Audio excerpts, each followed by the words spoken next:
Alfonso তো খেয়েছেন, কোনোদিনও চেখে দেখেছেন মুর্শিদাবাদের কোহিতুর বা মালদার লক্ষণভোগ? আম আদমির জন্য সেই সুযোগ নিয়ে আসছে আমবাজার।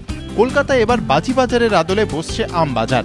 শহীদ মিনারের কাছে এক জায়গায় মিলবে হাজারো আমের স্বাদ। উদ্যোক্তা রাজ্য সরকারের খাদ্য প্রক্রিয়াকরণ ও উদ্যান পালন দপ্তর। 10ই জুন দিল্লিহাট ও বঙ্গভবনের সামনে বসবে আমবাজার। চলবে 15 দিন। 17ই জুন থেকে 15 দিন ধরে চলবে কলকাতার আমবাজার। দু জায়গাতেই থাকবে মালদা ও মুর্শিদাবাদের বহু পুরনো প্রজাতির আম। একসময় মুর্শিদাবাদে 200 রকমের আম পাওয়া যেত। এ পর্যন্ত আমরা প্রায় 45টা ভ্যারাইটির আম আমরা তার কোয়ালিটি ফিরিয়ে আনতে পেরেছি এবং বাকি যে ভ্যারাইটিগুলো ছিল সেগুলো আমরা খুঁজে বার করার চেষ্টা করছি। বাদশাহী আমলের প্রায় 200 রকম আমের মধ্যে বেশিরভাগই লুপ্তপ্রায়, ফেরানো গিয়েছে মাত্র 45টিকে। সে সবই থাকবে আমবাজারে। মিলবে মুর্শিদাবাদের কোহিতুর, আনারস, চম্পা, রানী, ভবানী, সাদুল্লাহ, বড়শাহী, ছোটশাহী। পাওয়া যাবে মালদার লক্ষণভোগ আমও।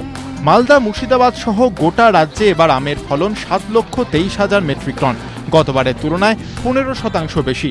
আমের স্বাভাবিক মূল্য বজায় রেখে কলকাতা ও দিল্লির বাজারে আম বিক্রির জন্য এই উদ্যোগ।